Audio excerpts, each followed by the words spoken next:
네, 반갑습니다. 10월 24일 월요일 마감 시간입니다.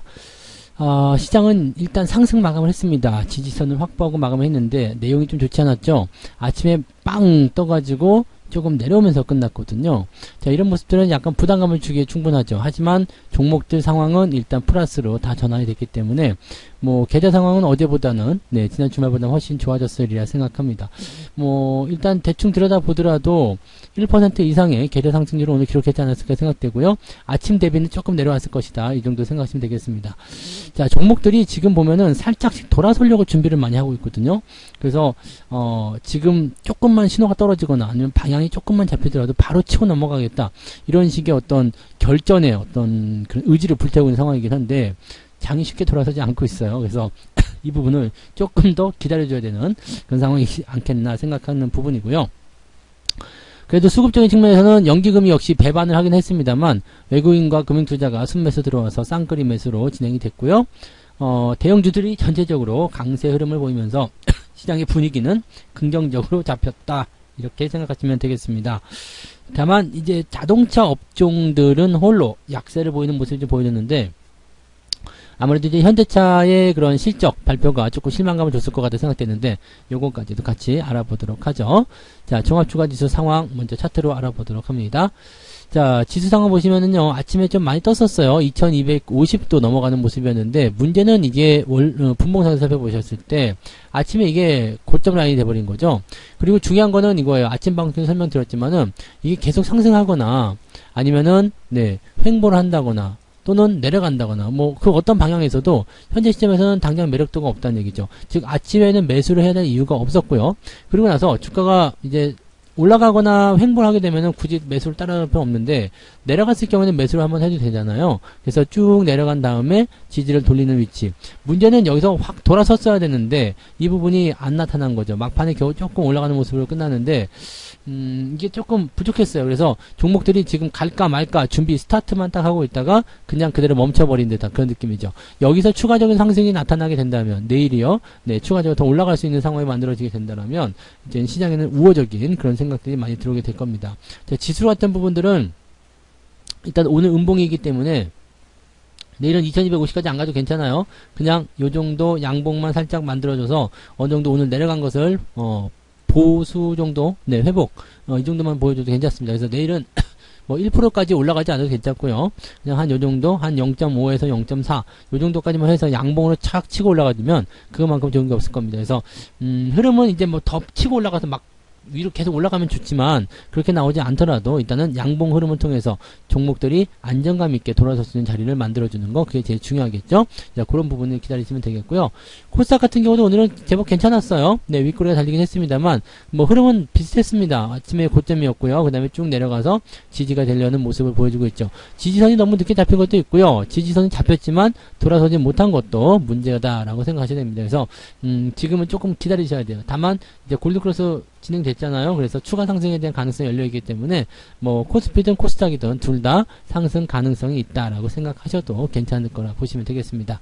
일단은 미국장의 영향을 좀 또 받을 수밖에 없겠습니다만 미국 시장도 지금 재료적인 측면이 많이 바닥이 난 상태예요. 매번 긴축 속도 가지고 얘기하고 있는 부분들이고 지금은 이제 연준 위원들의 발언도 이제 이번 주에는 잘 못하게 되죠. 그러니까 다음 주에 바로 FOMC가 있기 때문에 연준 위원들의 발언이 제한적으로 만들어지게 되는데 그렇게 되면은 시장을 뒤흔들 만한 그런 요소들이 많이 사라지게 되는 거죠. 그래서 그런 부분들 보시면 되겠고 경제 지표도 주 후반으로 가면서 나쁘지 않습니다. 그래서 주 초반에 조금 흔들리더라도 주 후반으로 가면서 조금 단단한 모습으로 진행되지 않을까 생각합니다. 10월 마지막 주간이기 때문에 어느 정도 윈도우 드레싱도 한번 기대해 보시면 좋을 것 같고요. 자, 수급 동향 볼게요. 우리 연기금은 역시 달라지지 않았어요. 연기금은 순매도 마이너스 458억. 지 혼자 팔고 있습니다. 지 혼자. 야, 왜 이렇게 팔고 있는 건지 모르겠어요, 진짜. 네, 지 혼자 팔고 있고요. 그 다음에 외국인 그리고 금융투자 중에서 매수가 들어왔고요. 금융투자가 2,800억 샀고요. 외국인 1,500억 샀습니다. 많이 산 거예요. 마지막 12시 1시경부터 해서 쫙 치고 올라가는 모습이 있었잖아요. 요 모양새들. 자, 외국인들은 계속해서 매집을 하고 있다는 것에 그냥 힘을 보탤 수밖에 없는 상황입니다. 계속해서 사들이고 있잖아요. 네, 매수를 하고 있다는 것은 일단은 표면적으로 드러나는 부분이고, 또 지금 현재 주가 상황이 아래쪽에 위치해 있다는 것도 우리가 다 아는 사실이죠. 아래쪽에서 매수가 들어온다. 이거 매집 말고 뭘로 표현할 수 있겠습니까? 그죠? 네, 그래서 그런 식으로 생각하시면 되고, 외국인 매수가 꾸준하게 유입이 되고 있다는 것은 긍정적인 부분이겠습니다. 그에 따라서 개인들의 물량이 거래소와 코스닥에서 제법 많이 나와요. 두 개 합치면 한 거의 9천억? 네, 9천억 정도 나온 거잖아요. 9천억이 넘게 나왔네요. 그래서 이렇게 나오는 거, 8천억인가요? 네, 8천억이 넘게 나온 거죠. 계산해보시면 알잖아요. 그죠? 네, 8천억이 넘게 나온 거예요. 거래소에서 4,800억, 코스닥에서 3,100억. 이렇게 나왔으니까, 4천억, 8천억. 네, 8천억이 나온 거예요. 네, 이런 계산은 틀리면 안 돼요, 여러분들. 네. 자, 어쨌든 그런 식으로 해서 개인들이 좀 물량을 막대하게 많이 팔아먹었다라고 생각하시면 될 것 같고요. 뭐 수급은 특별한 부분이 없었어요. 그러다 보니까 아무래도 대형주 쪽에서 움직임들이 좋았겠죠. 오늘 거래소 쪽 살펴보시면 삼성전자 2.8% 올랐습니다. 아직 저항을 돌파하지 못했어요. 하지만 분위기가 무르익고 있는 상태. 그 다음에 하이닉스도 지금 좋아진 상태입니다. 하이닉스가 오히려 눌러진 이후에 나타나는 모습이라서 내일 반등 나가면 뭐 매수 조금 따라가도 되지 않을까라는 생각이 들 수 있을 정도로 괜찮은 모습이라고 보시면 됩니다. LG에너지솔루션이나 SDI, LG화학까지도 오늘은 상승세 보였고요. 삼성바이오로직스도 오늘은 강세 흐름 이어갔습니다. 다만 오늘은 현대차가 주가 좀 내렸어요. 뭐 기아나 카카오 이런 거 내린 거야 뭐 신경 쓸 거 없겠지만 지만은 현대차, 기아, 현대모비스 이렇게 자동차 부품주까지도 안 좋게 나왔습니다. 근데 이거는 일단 실적 발표에 따른 부분이죠. 아침에 조금 올랐다가 주가가 떨어진 모습을 봐서는 실적 발표에 영향을 받았을 것이다. 자, 실적이 그렇게 나쁘지 않았습니다. 사상 최대 매출이에요. 그래서 나쁘지 않았고 뭐 영업이익도 그렇게 나쁘지 않았던 상황입니다. 1조 좀 넘게 나왔죠. 근데 원래는 2조 넘게 나왔던 부분이에요. 2조 6천억 정도 나왔었는데 그렇게 되면은 이제 전년 동기 대비해서 많이 올랐던 부분이거든요. 그래서 와 좋다 생각했었는데 3분기에 이제 그 품질 뭐라 그럴까 손실 보전금이라고 해야 되나요? 네, 거기에 대한 네 품질 비용을 1조 원 넘게 1조 3,600억을 반영을 시켰죠. 그러면서 이게 뚝 떨어져 가지고요. 네, 영업이익이 1조 5천억 기록을 했습니다. 지난해는 영업이익이 1조 6천억이었거든요. 그러니까 실질적으로 이제 여기 1조 5천억에다가 합치면 2조가 훨씬 넘잖아요. 2조 한 거의 3조 원 가까이 되는 금액인데 합치면 2조 8천억 정도, 2조 9천억? 네, 그 정도 나오는 부분이네요. 근데 요거를 이제 품질 비용으로 1조 3,600억을 반영을 시키면서 영업이 감소했죠. 그래서 1조 5천억 밖에 안 났는데 나쁘지 않습니다. 어차피 언젠가는 반영을 해야 되는 금액이었고 이만큼 덜어낸 게 수익성 잘 나왔을 때 하면 되는 거잖아요. 그리고 현대차 입장에서는 지금 보면 내년도에는 실적이 더 좋을 것이다. 실적의 전망치를 더 끌어올립니다. 목표치 더 끌어올리고요. 전기차도 더 많이 팔릴 것이다 라고 되어 있기 때문에 지금 일단 이런 악재성 비용들을 먼저 덜어냈다는 것은 이제 앞으로 향후에 나타날 실적 서프라이즈 이런 부분들이 더 크게 나타날 수가 있겠죠. 일단은 생각했던 것보다 나쁘게 나왔기 때문에 주가 떨어진 형태의 모습이었습니다만 뭐 그다지 걱정하실 만한 내용은 아닐 것 같아요. 그래서 자동차 관련주들 다 같이 동반적으로 악재를 보였는데 자동차가 안 팔려서 그런 게 아닙니다. 자동차가 안 팔려서 그런 거 아니고 업황이 나빠져서 그런 것도 아니기 때문에 여기서는 특별히 걱정하실 건 없을 것 같아 보여요. 자, 코스닥 같은 경우는 이제 전체적으로 뿔구죽죽합니다. 그죠? 뿔구죽죽한 모습이고요. 그 다음에 두 번째 턴에서도 마찬가지 전체적으로 다 상승 흐름들을 이어가고 있다. 위메이드는 상승폭을 많이 반납했네요. 그런 모습이 좀 있었고 CJ ENM이나 이런 것들도 이제 슬슬 올라가는 차비를 하고 있어요. 이렇게 돌아서는 모습인데 확실하게 액션은 나오지 않는 모습. 그래서 조금 아쉽다라고 보시면 되겠죠. 대체적으로 이제 잘 올라가는 모습이었고요. 오늘 에코프로비엠은 보합이에요. 오늘 음봉 떨어진 모습이고요. LNF도 오늘은 상승 쪽 조금 반납하긴 했는데 일단은 좀 더 얘네들은 저항대 얹고 있기 때문에 지켜봐야 되는 거고 지켜보나 마나 일단 주가가 상승을 하더라도 크게 수익을 나는 그런 형태로 가기는 어렵기 때문에 이런 부분에서는 여러분들이 네 약간 보수적인 입장 그렇게 가져가시는 게 맞겠죠. 그래서 야 이거 잘 올라가네 이거 사야 되겠다라고 하시는 것이 아니라 경계를 하셔야 된다는 걸 꼭 명심하시기 바랍니다. 많이 올라간 이후에 주가가 올라가지 못하고 있어요. 이거는 자연스러운 부분이거든요. 많이 올라간 부분을 주가가 충분히 소화하지 못하고 반영하지 못했기 때문에 이 가격이 될 때까지 옆으로 계속 눕거나 아니면 아래쪽까지 내려갔다가 시장의 흐름을 타고 다시 올라오거나 둘 중에 하나가 돼야 되겠죠. 그래서 지금 LNF라든지 또는 에코프로비엠 이런 2차전지 관련한 종목군들은 일단 주의하고 봐야 된다는 것을 꼭 명심하시기 바라고요.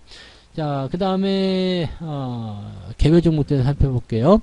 노터스가 오랜만에 상한가 기록했는데 아유 요것도 지금 상한가 나간다고 해서 뭐 될 일이 아니에요. 그죠? 경동인베스트 세 번째 상한가입니다. 미쳤네요. 네, 이런 것도 이제 물량 터지면은 바로 갖다 팔아야 되겠죠? 자, 신화콘텍 그 다음에 호롱 우선주, 성신장의 우선주, 코리아 SA도, 네, 갑자기 상한가인데, 미쳤네요. 네, 이렇게 보셔야 되겠죠.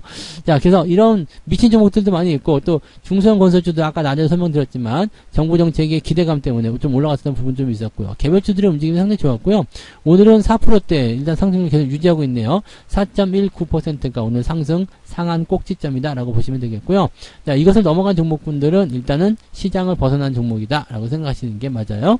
자, 하락률도 볼게요. 하락률 같은 경우는 아침에만 하더라도 ETF가 꽉 들어차 있었는데 핀델이라는 기업이 중간에 껴들었어요. 그리고 뭐 가끔가다 하나씩 있어요. 이수화학, 탑 머트리얼 뭐 이런 것들 위주로도 이제 시장 하락이 형성되는 모습이 나타났습니다. 근데 얘네들은 뭐 그렇게까지 시장에 영향을 줄 만한 종목들은 아니기 때문에 뭐 크게 걱정하지 않으셔도 됩니다. 자, 하락 쪽에서는 조금 커졌네요. 1.75. 아침에는 1% 정도였죠. 그래서 하락 전환한 종목들이 조금 생겨났다라는 것만 생각하시면 되겠고요. 마이너스 1.75에서 플러스 4% 정도까지 약 6%에 가까운 범위 안에서 이 종목들 시장들이 움직였다고 보시면 되겠습니다. 여러분들은 그 안에 들어가 있으면 괜찮은 거예요. 네, 마이너스 2%에서 플러스 2% 요 정도 사이에만 들어가 있어도 여러분들은 충분히 지금 잘 하고 계시는 거다라고 봐주시면 됩니다. 네.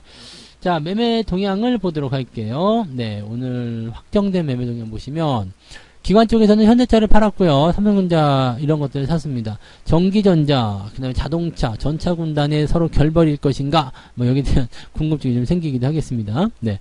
금융투자를 볼게요. 금융투자가 지금 보면은 현대차 조금 팔았는데 많이 팔진 않았네요. 삼성전자 많이 사줬고요. 시장에 대한 방향도 우상향으로 잡고 있는데 인버스, 고버스 한번 들어가면서 이제 해지용에 물량도 좀 걸어놓은 모습입니다. 물량이 많지는 않아요. 그래서 주가가 꼭 내린다라는 보장은 없는 그런 상황이라고 보시면 되겠고요. 지금 금융투자는 이렇고요. 그 다음에 연기금인가요? 현대차를 팔아먹었네요. 그리고 투신, 예, 이런 쪽 현대차, 기아차 이런 거 팔아먹었어요. 팔아먹은 부분들이 뭐 이제 수익 실현을 위한 그런 매도보다도 약간은 뭐 좀 들락날락하게 만들기 위한 그런 수준에서의 어떤 매도거나 아니면은 뭐 그냥 넉넉한 거죠. 네, 넉넉한 상황이라고 보시면 되겠습니다. 더 많이 사기 위해서 대응하는 것일 수도 있다 이렇게 생각하시면 되겠습니다.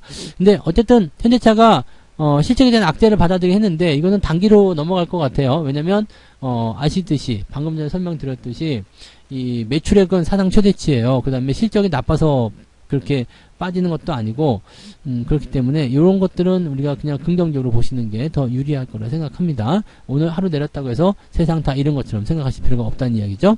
자, 외국인들 보죠. 삼성전자, SDI 이런 것도 매수했는데 삼성전자 매수량이 단연코 돋보입니다. 지금 2천억이 넘게 매수가 들어왔어요. SK하이닉스는 조금 팔아먹은 모습이고요. 네, 기아, 네이버, 현대차, KB금융 이런 순서로 매도가 되어 있습니다. 오늘은 뭐 매도한 종목군들의 수가 조금 더 많아 보긴 해도 삼성전자에 들어간 저 수량, 그 금액이 정말로 만만치가 않거든요. 그래서 굉장히 네, 강력한 어떤 분출을 좀 해야 되는 거 아니냐 이렇게 생각이 되고 있을 정도로 강한 흐름을 좀 보여줬습니다. 삼성전자가 이렇게 잘 움직이면 우리는 좋죠. 네, 우리는 좋아요. 왜냐면 시장이 안정감 있게 돌아가니까. 그래서 삼성전자도 잘 오르고 시장도 잘 오르고 이렇게 진행이 됐으면 정말 좋을 것 같아요. 네. 자, 이렇게 해서 오늘은 여기까지 이야기를 좀 해드릴 것 같은데 시장 분위기는 일단 지지선만 잡고 올라가면 되기 때문에 큰 문제는 없어요. 그래서 이런 상황들 잘 우리가 여유있게 헤쳐나가시면 됩니다. 다만 지루하고 재미없다는 것은 피하기가 어려운 부분이기 때문에 네, 그런 것들은 조금 양해를 해주셔야 되지 않을까 생각됩니다. 네. 그리고 오늘 저녁에 9시, 네, 21시부터 무료 방송 진행됩니다. 이번 거는 유튜브에서만 진행돼요. 그러니까 유튜브 오실 수 있는 분들은 오셔가지고요. 9시에 저하고 같이 또 시장 방향성을 풀어보시면 될 것 같아요. 네. 자, 그래서 오늘 여기까지 이야기할게요. 네, 즐거운 오후 되시고요. 맛있는 저녁 드시고 이따가 저녁에 뵙도록 하겠습니다. 고맙습니다. 본 방송에서 제공되는 모든 정보는 투자 판단의 참고 자료이며 투자의 최종 책임은 본 방송을 이용하는 본인에게 있습니다.